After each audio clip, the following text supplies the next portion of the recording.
everyone. Welcome back to another episode of The Omnichannel Marketer. This is your host, Kate Stevens. I'm super excited to have a friend on today, Shray Joshi, founder of Good Peeps. Hey, Shray, what's up? Hey, thanks for having me on. And your hair looks great. I'm so Thank you. Fun fact for everyone on the podcast, I moved this by another week because I had a terrible haircut. So it grew in.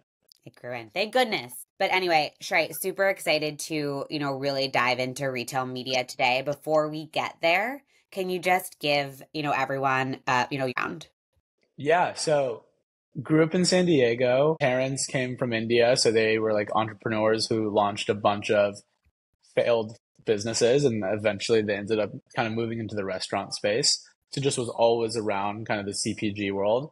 And also just was like uh, grew up not really understanding anything about healthy eating. And so I ended up growing up really overweight. I was like 280 pounds at my biggest. And so ended up going to college. I had this awesome professor who was like, you need to be like a biochem nerd and like understand nutrition. And I was like 18 and was listening to anyone who gave me like passionate advice. And so I said yes. And I ended up switching, focusing on nutritional biochem, lost like 130 pounds in college and was like, I love this. Like, I love the better for you, the healthy eating space, just better for you in general. And so rather than being like an Indian, or rather than being a doctor like a good Indian boy, which my parents would have loved, I was like, I'm going to go help build better for you brands to like, upheave the brands that, I ate growing up that made me feel so shitty and kind of unhealthy, etc. And so after that, I started working at GNC on the sales side, ended up doing really well there, had a great time, then moved over to Chacha Matcha in New York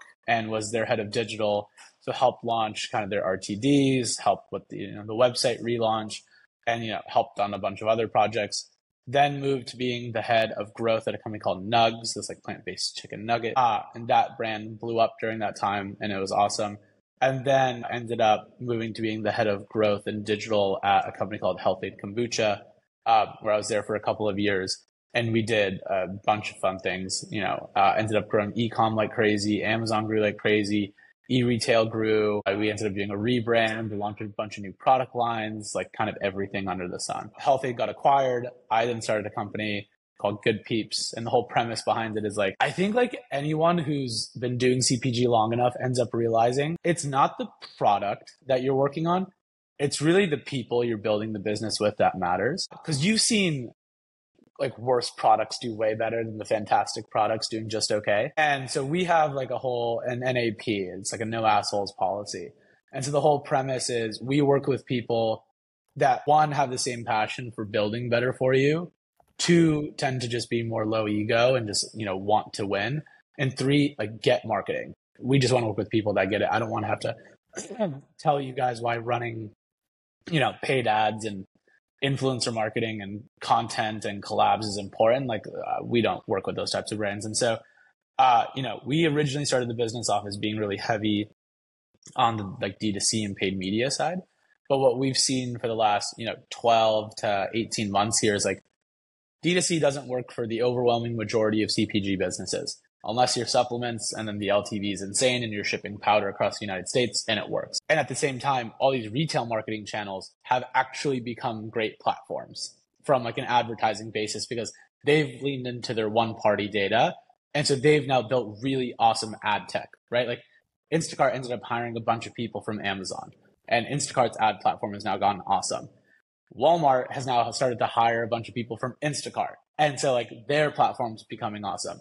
DoorDash is doing the exact same thing. So you're seeing this like prevalence of these, retail media networks that no longer just try to sell you on like, let's run awareness campaigns. They're like, hey, we can help you drive velocity in our stores. And so our business is like fully leaned into that. Like that is basically 9/10 of the revenue at Good Peeps is just supporting brands on what I call like new era shopper, which like tends to now be called like digital retail marketing.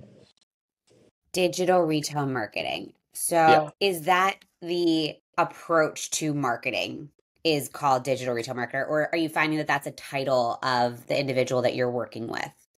It's more the subset of marketing we touch. So it's like you'll still have Mm-hmm. D2C, you'll still have retention, you'll still have paid, organic. But when it comes to like marketplaces and like helping these retailer.coms, like that's us now. Understood. Because like what's crazy is like for brands like who get into Target, 20 to 30% of their revenue will come from target.com, which is like insane. Or you think about brands like on Instacart. Like Instacart will be one of the top channels for brands that are in retail. Or Walmart, who's now leaning heavy into Walmart Connect and their .com. We manage those parts of the business for brands. Okay. That's super helpful. Couple of things. I didn't realize that you worked with Health Aid. Their Yeah. Bridge works with Health Aid. We love that whole team. It's such a smart crew. But then we've also seen that dynamic of, the shift to retail. And, honestly, that's a lot of what we talk about here is like how as a brand can you, bridge all of those gaps as, as an omni-channel brand? How do you, drive traffic to Yeah. retail? I want to like dive a little bit even deeper into a retail media network because I think that a lot of people are familiar with the term, but don't understand exactly what that means. Could you use like Target.com as an example? Is it Yeah. only.com? Like talk to me Gotcha. about the different levers that you have, like really Yeah. break down what a retail media network is for someone who really is unfamiliar with it at all. Easy.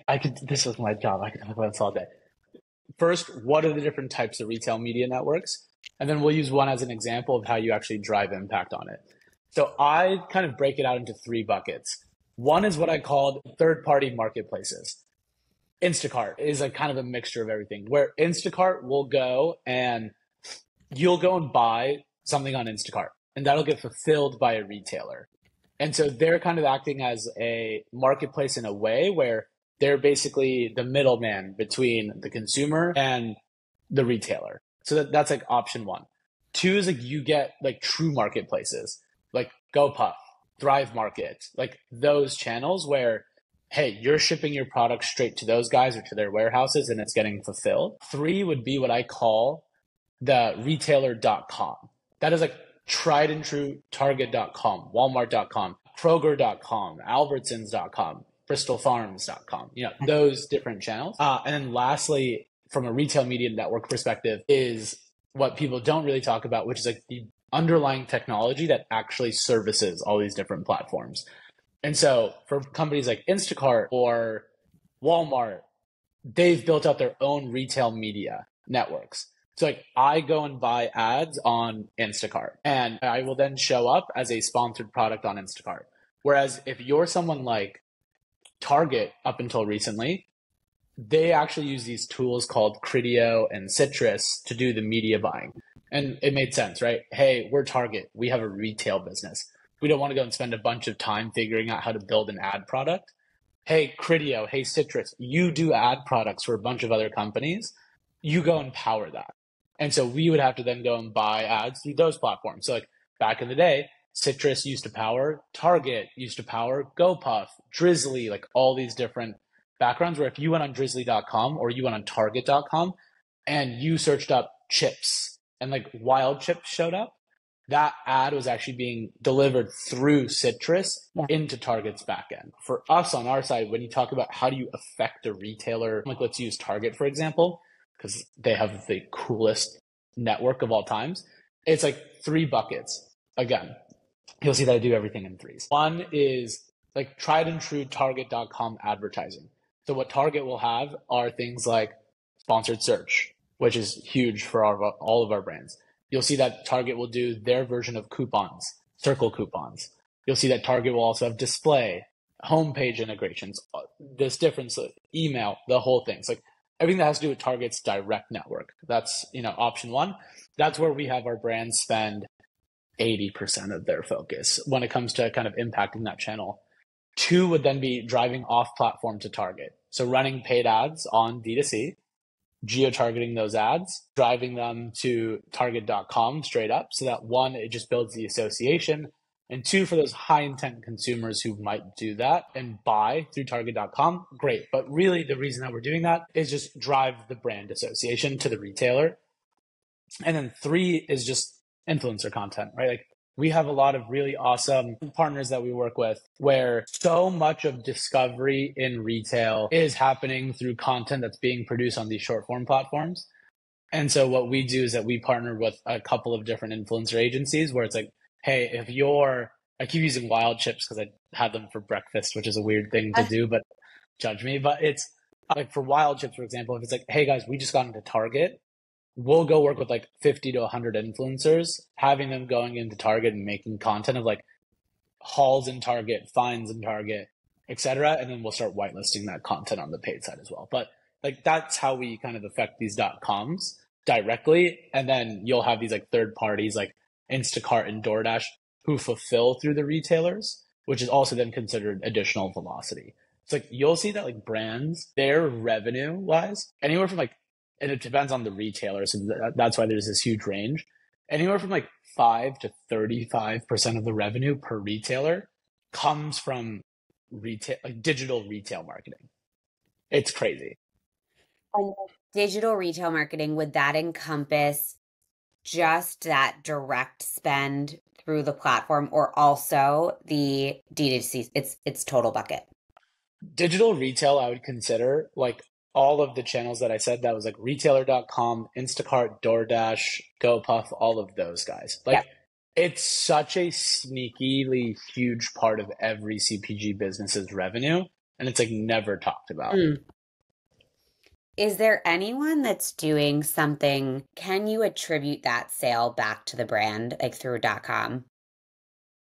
What do you mean? Can you as a brand track your .com sales directly? Okay. 100%. So like that's what's awesome about this is because you don't like iOS 14 messed up everything for D2C brands, right? Measurability, trackability has become broken because what you're doing is that you're moving from Facebook's app to like a normal brand's website.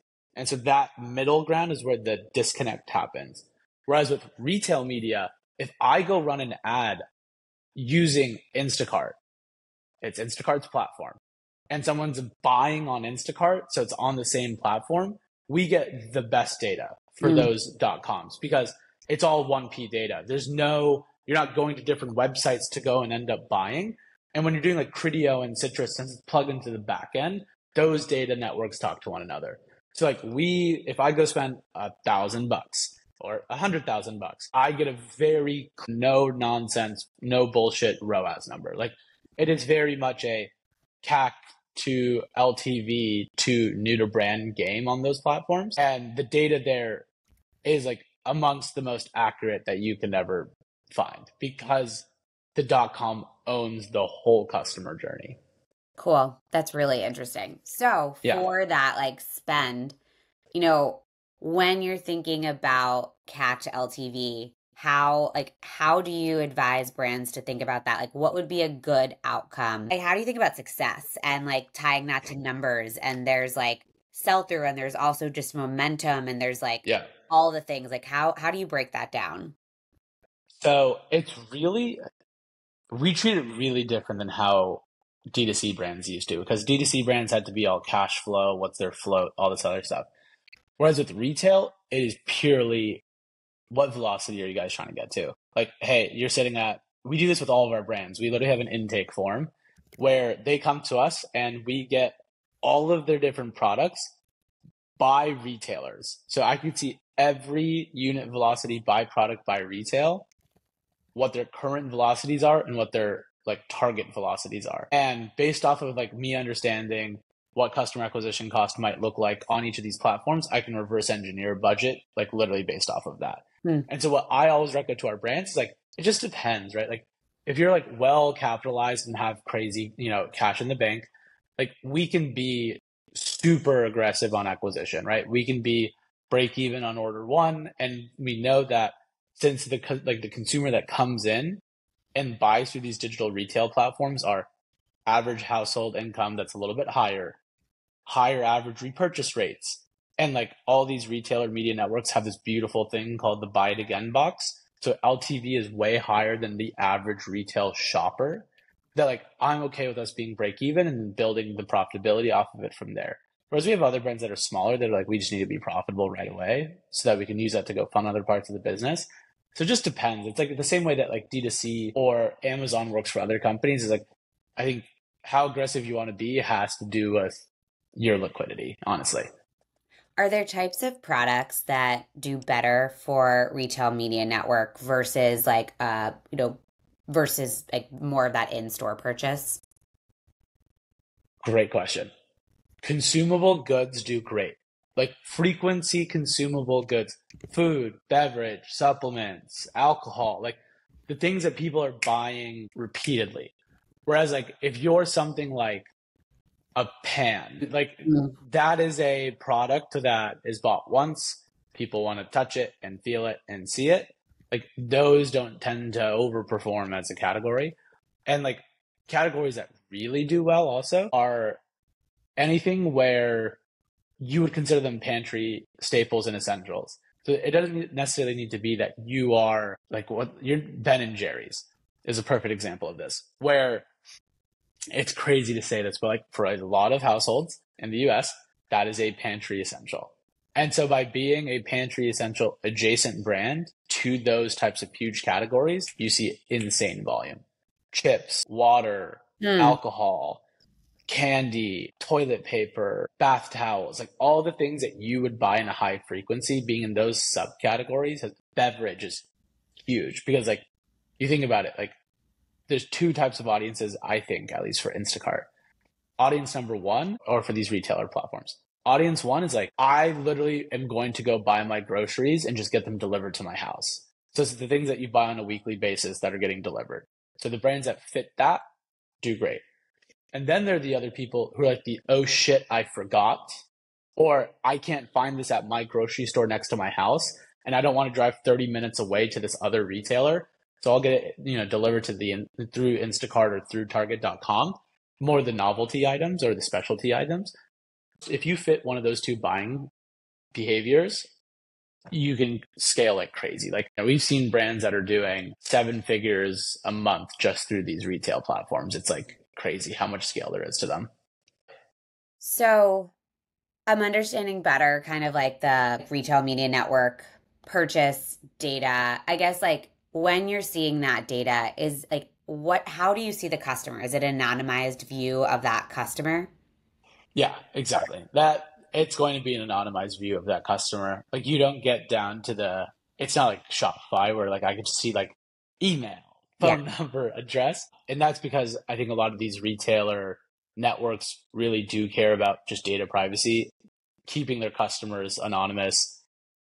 Because like I don't think that Target per se wants everyone to have Target's customer base loaded up into a platform that, can get retargeted. Like they do care about data privacy in like a huge way. And so it's more like most of the targeting you could do is based on behavior through how they interact on the platform, buying behavior, or like what's in their basket, right? Like, hey, they've bought X, Y, Z.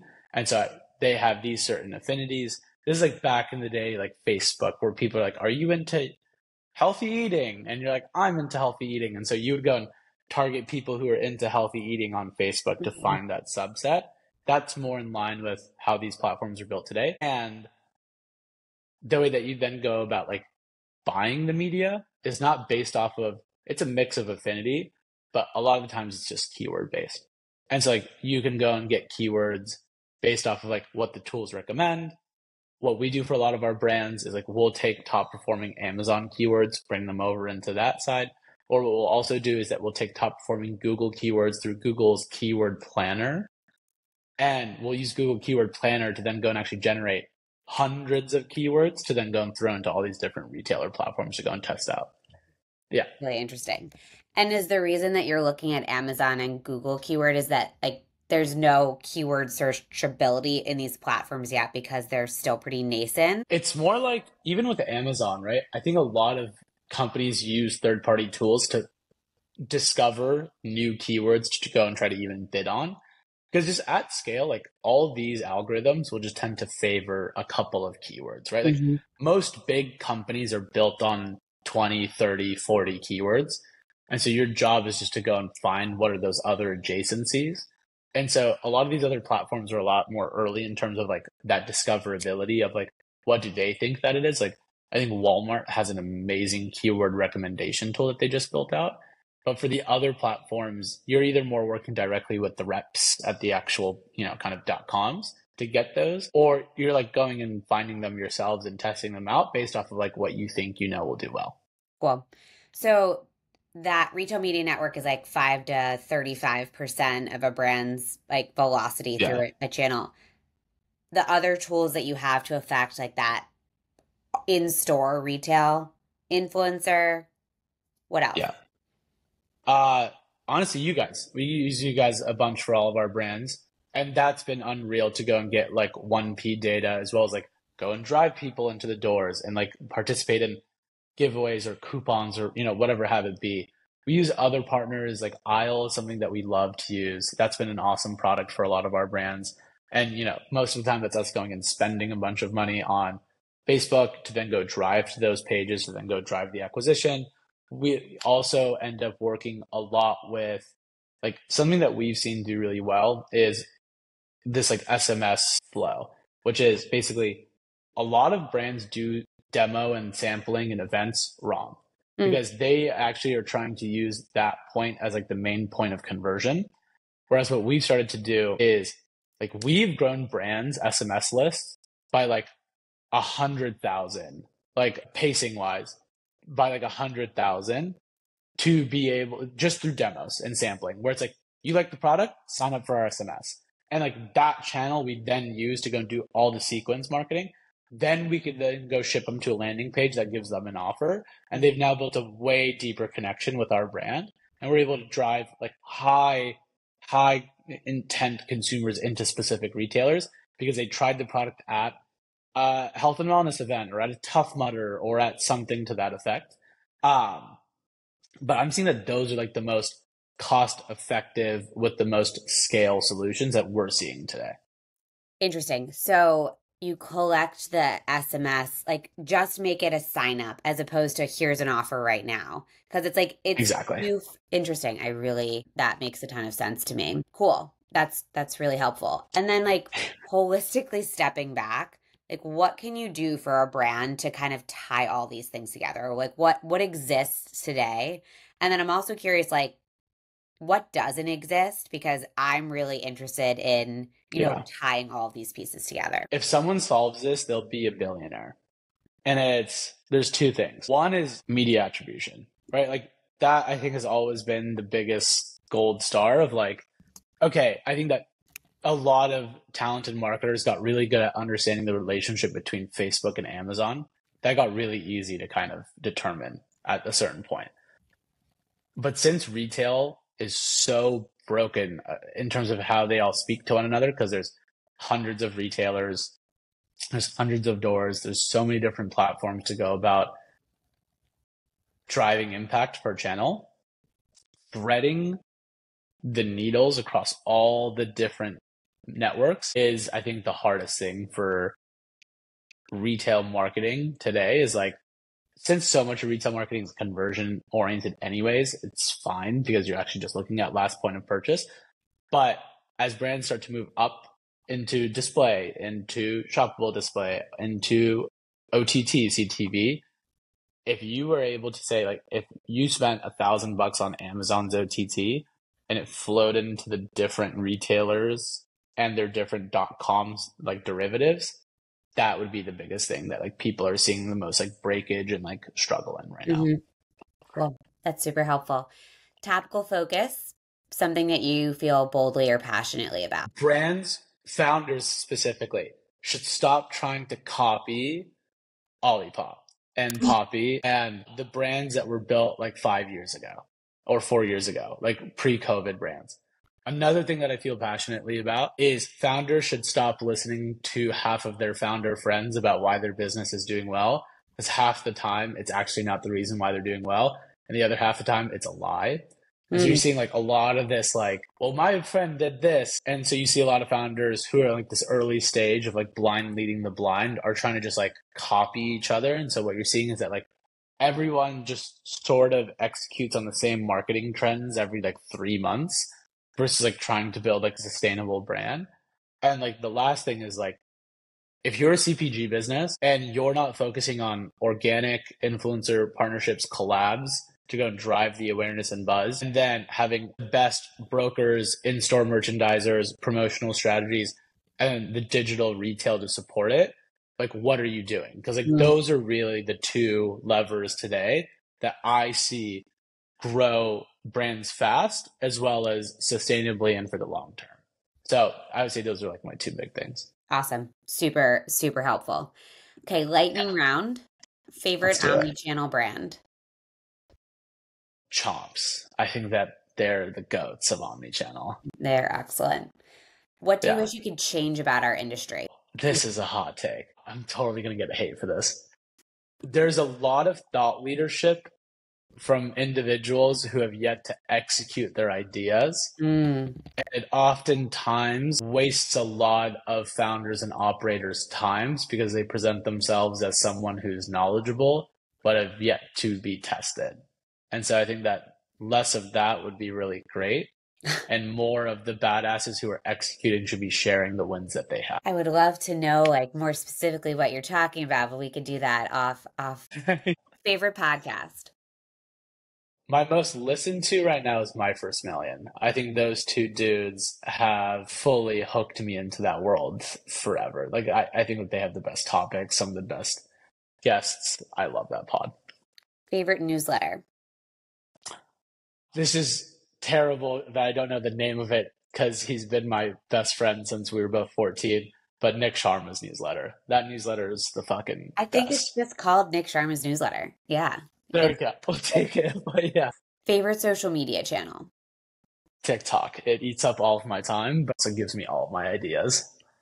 Favorite book? Ooh, How Brands Grow has been a book that I'm reading more and more. Mike from Half Day ended up recommending that book, and I've now read it twice this month. Cool. It's that good. All right. I'm going to have to read that one. I haven't read it. Yeah. Event that you're excited about going to this year? Honestly, our events. Like Good Peeps throws dinners like once every month to 2 months where we just bring a bunch of nerds, founders, marketers together.